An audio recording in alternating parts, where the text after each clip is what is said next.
ఈ సంవత్సరం కన్యాస్వామిగా మాలేసుకుంటున్నాడు మా డోలచారి గారు.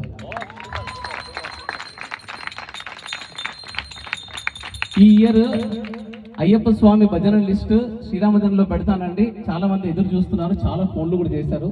నేను రేపు పెట్టేస్తాను. ప్రతి డే ఎక్కడెక్కడ భజన ఉందో ఆ లొకేషన్ పట్టుకొని వచ్చేసేయండి. వాళ్ళు మెయిన్గా ఈసారి ఉన్న అద్భుతం ఏంటంటే లేడీస్ అందరూ చాలా వెయిట్ చేస్తున్నారండి. శ్రీరామదండు భజనలు ఎక్కడ ఉన్నాయి, వాటికి మేము ఖచ్చితంగా ఎవ్రీ డే రావడానికి ప్రయత్నిస్తామని చెప్పి లేడీస్ ప్రయత్నిస్తున్నారు. దానికి చాలా గ్రేట్ అండి, హ్యాట్స్ ఆఫ్. అండ్ ఈ ఇయర్ ఇంకొక అద్భుతం ఏంటంటే మా సన్నిధానం స్వాములందరి పూజలు కూడా మా ఇంట్లలో క్యాన్సిల్ చేసుకుని మా డబ్బులు మా ఇంట్లో పెట్టే పూజలకు ఏవైతే ఉన్నాయో ఆ డబ్బులతో అందరం కలిసి ఒక సామూహిక పూజ అంగరంగ వైభవంగా 25th డిసెంబర్ రోజు తిమ్మాయిపల్లిలో ఉన్న మెంటల్లీ ఫిజికల్లీ హ్యాండిక్యాప్డ్ పిల్లల ద్వారా మేము చేపిస్తున్నాం ఈ పూజని.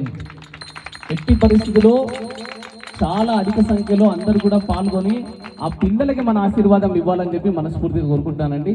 అండ్ అయ్యప్ప స్వామి దీక్ష తీసుకునే స్వాములకి, మా సన్నిధానం స్వాములకి అసలు అయ్యప్ప దీక్ష అంటే ఏంటి, దాని గురించి ఒక్కొక్క పాయింట్ చెప్తా ఉంటానండి.